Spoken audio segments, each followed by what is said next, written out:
Hello बच्चों, जो 11th से 12th मूविंग स्टूडेंट्स हैं और जो इस साल IIT JEE एडवांस क्रैक करना चाहते हैं बच्चों, उनके लिए बहुत ही बेहतरीन बैच स्टार्ट होने वाला है अनअकैडमी पे, इवॉल्व बैच, जो कि 7 अप्रैल से स्टार्ट हो रहा है। यानी कि JEE 2022 में जिनको अपना एग्ज़ाम देना है उनके लिए बैच है। ठीक है बच्चों, और इस बैच में पढ़ाने वाली जो टीम है वो कोटा की टॉप फैकल्टीज़ की टीम है। ठीक है ना, सभी टीचर्स कोटा की टॉप फैकल्टी हैं और इस साल यानी कि इस करंट ईयर में इस टीम ने बेस्ट रिजल्ट दिए हैं और ये अनअकैडमी की नंबर 1 टीम है बच्चों। तो मैं आपको यही कहूँगा कि ये बैच आपके लिए बहुत ही बेनिफिशियल है और जब भी आप इसको सब्सक्राइब करोगे तो NKC सर लाइव करके कोड डालना मत भूलिएगा, उससे आपको 10% का डिस्काउंट मिलेगा। ठीक है बच्चों, जल्दी से जल्दी इस बैच को ज्वाइन कर लीजिए, ये आपके लिए बहुत ही बेनिफिशियल प्रूव होगा। तो इस चैप्टर पे बेस्ड कुछ क्वेश्चंस यहाँ पे कर रहे हैं। इस क्वेश्चंस में कुछ एग्जांपल्स हैं और कुछ PYQs भी हैं, प्रीवियस ईयर्स क्वेश्चंस, जो आपको लिखे नहीं होंगे। आपको बस पूरे मन से जितना भी आपने सीखा है सारे फॉर्मूले आप एक पेज पर लिख लीजिए और उन सारे फॉर्मूलेस को लिखकर एक क्वेश्चन साथ के साथ जो है करते जाइए। तो पहला क्वेश्चन यहाँ पे लिखा है कि in case of photo electric emission the maximum kinetic energy जो है वो इमिटेड इलेक्ट्रॉन्स की किस वैल्यू पे, किस चीज पर लीनियरली डिपेंडेंट होती है। इस वीडियो को पॉज कर लें, इस क्वेश्चन को सॉल्व करें, फिर मेरे साथ कंटिन्यू करें। ठीक है, तो फॉर्मूले आप लिख लीजिए, दोबारा बता रहा हूं, फॉर्मूले लिख लीजिए और इस वीडियो को पॉज करके यहाँ पे इन क्वेश्चंस को सॉल्व करिए साथ साथ। ठीक है, तो क्वेश्चन में दिया है कि फोटो इलेक्ट्रिक इमिशन है। ठीक है, समझ गए, फोटो इलेक्ट्रिक इमिशन। उसके बाद दिखाया कि maximum kinetic energy emitted electron depends linearly on something of incident radiation. तो हम ये जानते हैं कि आइंस्टाइन की जो इक्वेशन है that is kinetic energy maximum KE max is equal to H nu minus pi naught. एक इक्वेशन ये है और इसका दूसरा फॉर्म लैम्डा के टर्म्स में क्या है बेटा, KE max is equal to HC by lambda minus pi naught. तो बताइए क्या ये काइनेटिक एनर्जी मैक्सिमम जो है KE मैक्स, क्या ये फ्रीक्वेंसी पे डिपेंड कर रही है? हाँ, तो आंसर होगा हाँ, फ्रीक्वेंसी पे डिपेंड कर रही है। क्या ये काइनेटिक एनर्जी मैक्सिमम लैम्डा पर डिपेंड कर रही है? हाँ। तो क्या आंसर फ्रीक्वेंसी एंड वेवलेंथ दोनों होने चाहिए? नहीं, क्योंकि यहां पे एक वर्ड दिया हुआ है लीनियरली। लीनियरली, तो जब लीनियरली की बात कर रहे हैं तो ये लैम्डा को हम नहीं ले सकते because lambda is not linearly dependent on kinetic energy. तो इसका मतलब आंसर कहलाएगा आपका फ्रीक्वेंसी। तो आंसर क्या होगा? फ्रीक्वेंसी। अब कोई पूछे कि वेवलेंथ क्यों नहीं होगा आंसर, तो हम कह देंगे कि wavelength is not linearly dependent, that's why answer can only be frequency. तो आंसर इसका फ्रीक्वेंसी। क्वेश्चन में दिया है कि wavelength of matter associated with wave is 1 angstrom, कि लैम्डा डी ब्रॉगली वेवलेंथ आपको दिया हुआ है 1 angstrom of the matter waves associated with a particle is 1 angstrom, the momentum of the particle will be, momentum पूछा है, आपको wavelength दिया है, तो हम जानते हैं solution यहाँ लिखेंगे, हम जानते हैं कि lambda डी ब्रॉगली वेवलेंथ जो है वो होता है h upon p, h upon p, h upon p। तो हमें मोमेंटम निकालना है, लैम्डा दिया है, h दिया है, h पता होता है, तो यहां से p की वैल्यू हम लिख सकते हैं h बाय लैम्डा।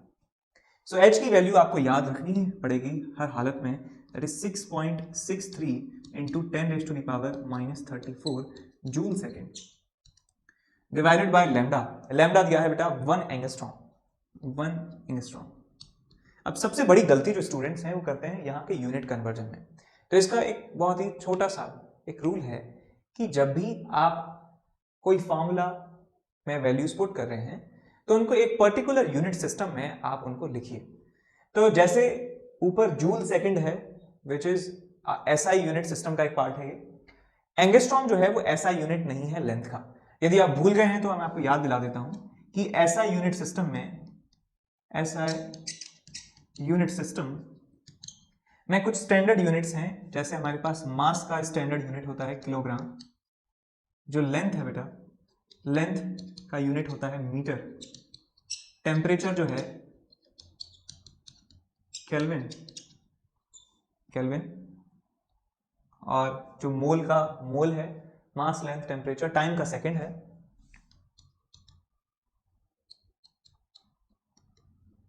ठीक है, सिर्फ मेन मैंने यहाँ पे लिखे हैं, तो 4 आपको याद करने हैं, और भी हैं। इंटेंसिटी ऑफ लाइट है और बाकी सब है। लेकिन इतना ही आपको याद रखना है ना?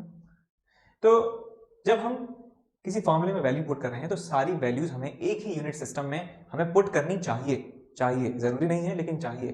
तो यहाँ एंगस्ट्रॉम जो है वो एंगस्ट्रॉम लग रहा है वो आउट ऑफ प्लेस है कि इसको हमें एसआई में कन्वर्ट करना पड़ेगा, तो हमारा आंसर जो है वो एसआई यूनिट सिस्टम में आ जाएगा। तो P जो है P is equal to 6.63 into 10 to the power -34 divided by 1 angstrom को मीटर में कन्वर्ट करेंगे तो -10 से मल्टीप्लाई करना पड़ेगा, 10⁻⁻10 मीटर, ये जूल सेकेंड, तो आपको आंसर मिलेगा एसआई यूनिट सिस्टम में। सो आंसर आएगा आपका 6.63 इंटू 10 टू द पावर -10 है नीचे, ऊपर है -34, ये पावर ऊपर जाएगी तो प्लस हो जाएगी, तो आ जाएगा आपके पास 10 to the power -24। Answer kilogram metre पर सेकेंड, किलोग्राम मीटर पर second. This will be the your final answer. आसान है, ठीक, आगे। तो क्वेश्चन में दिया है कि एक फोटोन है, उस फोटोन की एनर्जी है 3.4 इलेक्ट्रॉन वोल्ट। फोटोन की एनर्जी 3 इलेक्ट्रॉन वोल्ट, समझ गए। Is incident on a metal surface, एक मेटल सरफेस पर उसको इंसिडेंट किया है जिसका वर्क फंक्शन है 2 इलेक्ट्रॉन वोल्ट, इसका वर्क फंक्शन है 2 इलेक्ट्रॉन वोल्ट। तो आपसे पूछा गया है कि मैक्सिमम काइनेटिक एनर्जी इसकी कितनी होगी, मैक्सिमम काइनेटिक एनर्जी उस इलेक्ट्रॉन की, फोटो इलेक्ट्रॉन की कितनी होगी। मैं इधर इसलिए देख रहा हूँ क्योंकि इस लैपटॉप स्क्रीन पे इस क्वेश्चन दिख रहा है, तो मुझे बार बार पीछे ऊपर नीचे नहीं देखना पड़े। तो देखिए भाई, एनर्जी, वर्क फंक्शन और मैक्सिमम काइनेटिक एनर्जी, ये तीन वैल्यू में से कोई भी यदि आ जाता है, कोई भी दो आ जाते हैं, तो समझ जाइए कि आइंस्टाइन की इक्वेशन ही आपको इस्तेमाल करनी है। तो आइंस्टाइन की इक्वेशन क्या है कि kinetic energy of photo electron maximum is equal to h nu minus phi naught. h nu क्या है बेटा, energy of photon, this is energy of photon, और ये क्या है आपका work function, this is your kinetic energy maximum. तो energy दिया है 3.4 electron volt, 3.4 electron volt minus work function कितना दिया है, वर्क फंक्शन है 2 इलेक्ट्रॉन वोल्ट, 2 इलेक्ट्रॉन वोल्ट। तो हमारे पास फाइनल आंसर कितना आएगा, 3.4 माइनस 2 तो बन जाएगा 1.4 electron volt. This is the maximum kinetic energy of photo electrons, photo electrons. अब यदि इसको जूल में आपको ऑप्शन दिया है या आपको कहा गया है कि जूल में इसको कन्वर्ट करिए, तो इसका भी कन्वर्जन आपको याद रखना होगा, फिर से पहले भी बता चुका हूं दैट 1 इलेक्ट्रॉन वोल्ट, ये कॉन्सेप्ट इस तरह इसको याद रखें, 1 electron volt is equal to 1.6 into 10 to the power -19 joule. तो इसमें मल्टीप्लाई कर देंगे तो हमें आंसर जूल में मिल जाएगा, तो हमारा आंसर आ जाएगा kinetic energy maximum is equal to 1.4 into 1.6 into 10 to the power -90 joule. Okay, इस क्वेश्चन में हमें दिया है कि एक मोनोक्रोमैटिक लाइट सोर्स है। मोनोक्रोमैटिक वर्ड का मतलब होता है कि सिंगल वेवलेंथ, एक सिंगल वेवलेंथ की, एक सिंगल फ्रीक्वेंसी की जो लाइट है वो इंसिडेंट हो रही है, उसकी पावर दी हुई है 200 वॉट, और पावर का फॉर्मूला आपको याद होना चाहिए, energy upon time. Energy per unit time कहलाती है पावर, और वॉट का मतलब होता है जूल पर सेकेंड, है ना। ये बातें याद रखें कि जो पावर है, कॉन्सेप्ट यहाँ पे जो हमें इस्तेमाल करने होंगे, concept that power energy upon time, और वॉट का मतलब होता है joule per second. 1 watt is equal to 1 joule per second. इसका मतलब कह सकते हैं कि 1 जूल इन 1 सेकेंड। 10 वॉट का मतलब 10 जूल इन 1 सेकेंड। 200 वॉट का मतलब है 200 जूल इन 1 सेकेंड।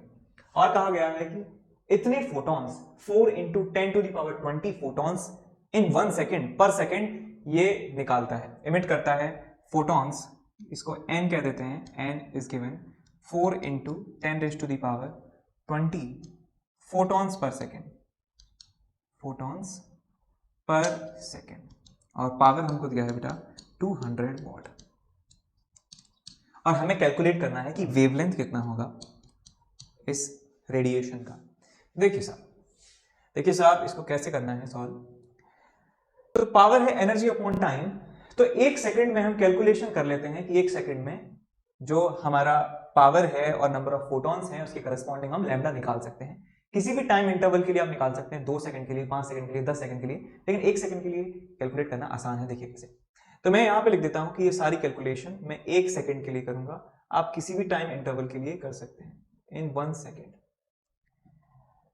जो पावर है वो है 200 joule per second, 200 joule power है, is equal to total energy in 1 second.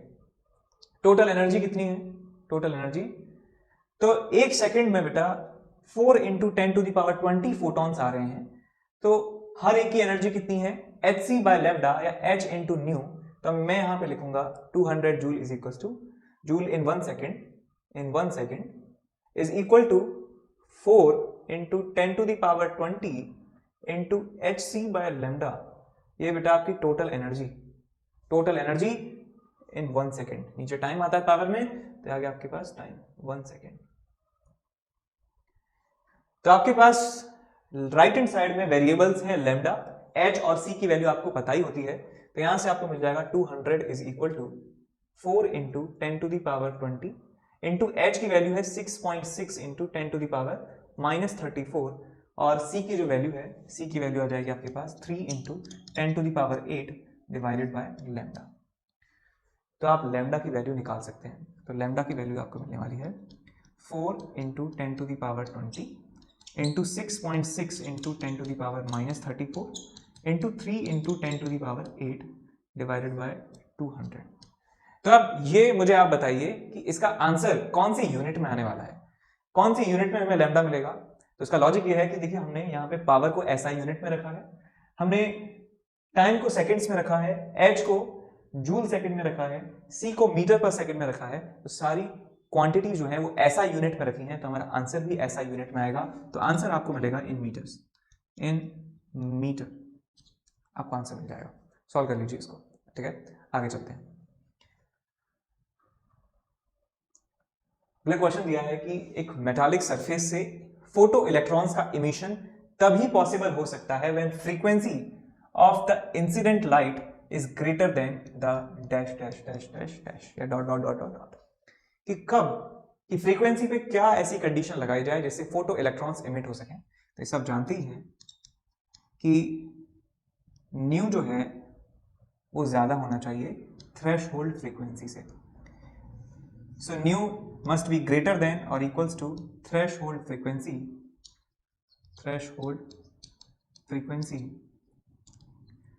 और यदि आपसे ये लैम्डा के बारे में कंडीशंस पूछते तो आपको लिखना था यहाँ पे lambda must be less than और इक्वल्स टू लैम्डा नॉट। यदि लैम्डा से पूछते तो lambda must be less than और इक्वल्स टू लैम्डा नॉट, और न्यू के केस में न्यू इज ग्रेटर देन और इक्वल्स टू न्यू नॉट। ये क्या है आपका थ्रेशहोल्ड वेवलेंथ, थ्रेशहोल्ड वेवलेंथ, ठीक है। आगे तो नेक्स्ट हमारे पास क्वेश्चन है, two work function of two metals A and B are given. Work functions दिए हैं और हमसे थ्रेशहोल्ड वेवलेंथ का रेशियो पूछा गया है। तो सबसे पहले हमें ये याद करना होगा कि वर्क फंक्शन और थ्रेशहोल्ड वेवलेंथ में क्या रिलेशन होता है। सो फाई नॉट की जो वैल्यू है वो hc बाय लैम्डा नॉट के बराबर होती है, hc बाय लैम्डा नॉट के बराबर होती है। तो फाई नॉट और लैम्डा नॉट का रिलेशन पता चल गया, that phi nought is inversely proportional to lambda nought, या कह सकते हैं कि phi nought into lambda nought is equal to hc is equals to constant, is equals to constant. तो हम किसी दो मटेरियल्स के लिए फॉर A एंड B हम ये लिख सकते हैं कि phi nought for material A, lambda nought for material A is equal to phi nought for material B into lambda nought of material B। ये रिलेशन आपको मिल जाएगा। ये याद भी रख सकते हैं चाहे डायरेक्टली फॉर्मूले की तरह कि थ्रेशहोल्ड वेवलेंथ और वर्क फंक्शन में क्या रिलेशन है। तो किसी दो मटेरियल्स के लिए यदि हम कंपेयर करें तो phi nought into lambda nought is equal to phi nought into lambda nought. तो फाई नॉट दिया है हमें बेटा एक का 2 इलेक्ट्रॉन वोल्ट और एक का दिया है 4 इलेक्ट्रॉन वोल्ट।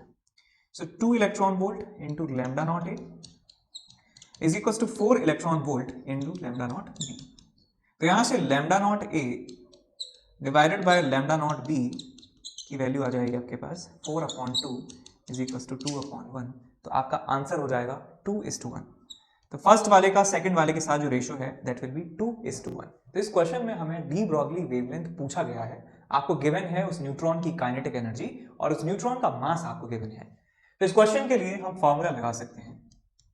बताइए, आपको मास दिया है बेटा, आपको काइनेटिक एनर्जी दी हुई है, काइनेटिक एनर्जी, और आपसे पूछा गया है कि वेवलेंथ, डी ब्रॉगली वेवलेंथ कितनी होने वाली है। तो फॉर्मूला है हमारे पास दोस्तों कि lambda is equal to h upon under root of 2m ke।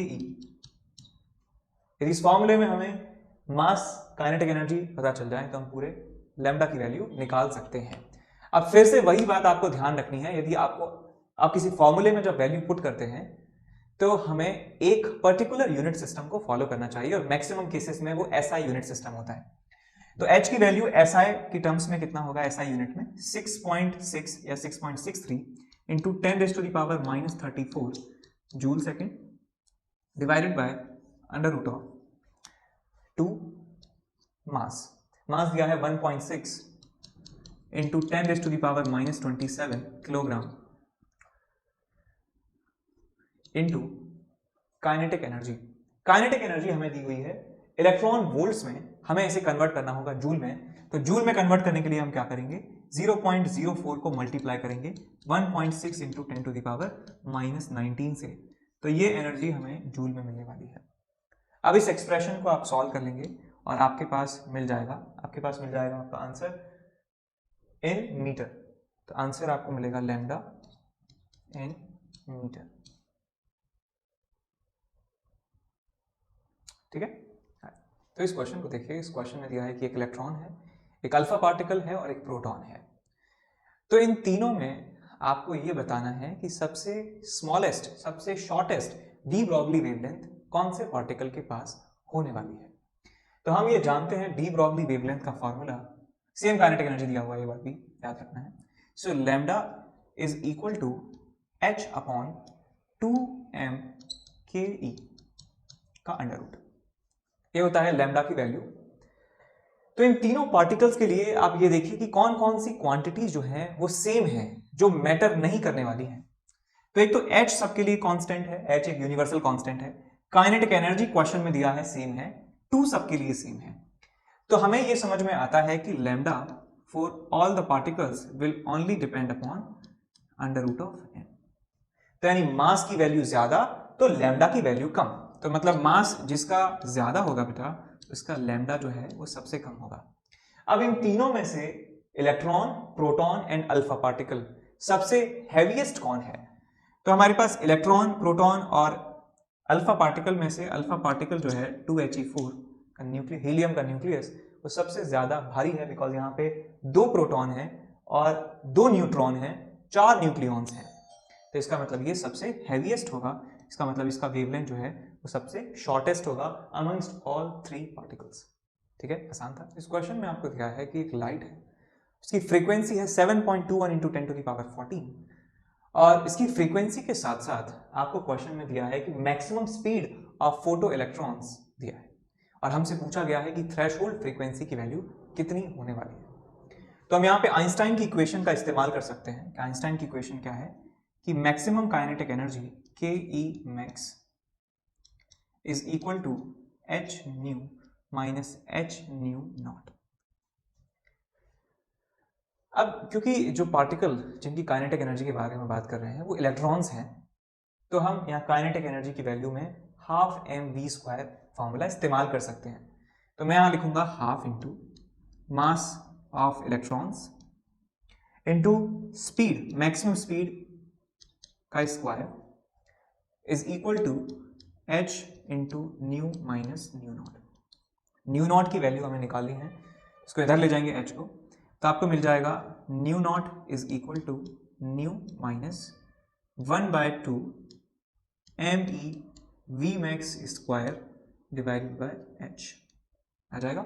h को हमने डिवाइड कर दिया इसमें और न्यू नॉट को इधर ले गए, इस वाली टर्म्स को इधर ले गए, तो आपको ये रिजल्ट मिल जाएगा। सारी वैल्यूज आप SI यूनिट सिस्टम में पुट करेंगे। न्यू की वैल्यू हर्ट्ज में दे रखी है विच इज SI यूनिट, तो 7.21 into 10⁻14 minus half into mass of electron. देखिए क्वेश्चन में दिया नहीं है लेकिन आपको याद होना चाहिए, that is 9.1 into 10⁻31 kg into maximum speed कितना दिया है 6 इंटू 10⁵, तो हो जाएगा आपके पास 6 into 10 to the power 5 metre पर सेकेंड का square divided by h h की value 6.63 into 10 to the power -34। अब इस एक्सप्रेशन को आप सॉल्व करेंगे तो आपको थ्रेशोल्ड फ्रीक्वेंसी की वैल्यू मिल जाएगी। तो इस क्वेश्चन में आपको दिया है कि 4 मेटल्स हैं और उन मेटल्स के आगे उनके वर्क फंक्शंस लिखे हुए हैं इन इलेक्ट्रॉन वोल्ट, और हमें क्वेश्चन में दिया है कि जो इंसिडेंट फोटोन है उस इंसिडेंट फोटोन की जो वेवलेंथ है वो 412.5 नैनोमीटर है। तो आपको इन चारों मेटल्स में से बताना है कि कौन कौन से metals photo electric effect show करेंगे और कौन कौन से फोटो इलेक्ट्रिक इफेक्ट शो नहीं करेंगे। तो पहले जब भी हम किसी क्वेश्चन का सॉल्यूशन लिखेंगे एग्जाम में, तो हमें सबसे पहले क्या चीज गिवन है और क्या पूछा गया है वो लिखना होता है। तो यहां पे हम सॉल्यूशन में लिखेंगे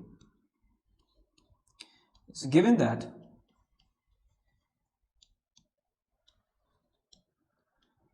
lambda of incident wavelength, incident photon, incident radiation is equals to 412.5 nanometre. अब इस नैनोमीटर को आप एंगस्ट्रॉम में बदल लेंगे क्योंकि हमें फॉर्मूले में एंगस्ट्रॉम में ही पुट करना है। And we know that 1 nanometre is equal to 10 angstrom. तो इसका मतलब क्या हो जाएगा कि 412.5 nanometre is equal to 4125 angstrom. तो हमने इसका यूनिट कन्वर्जन भी कर लिया। अब आप चाहें तो डायग्राम भी बना सकते हैं फोटो इलेक्ट्रिक इफेक्ट का, जिससे ज्यादा अपील पड़ेगा एग्जामिनर पे। तो आप एक डायग्राम बना सकते हैं।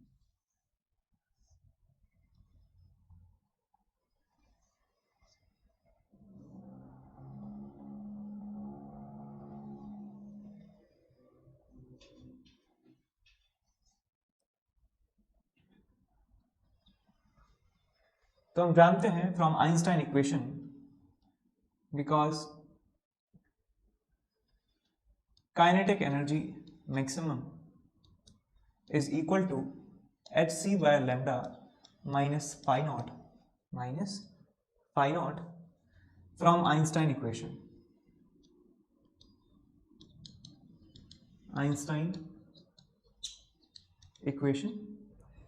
Hence, to eject electrons from metal plate,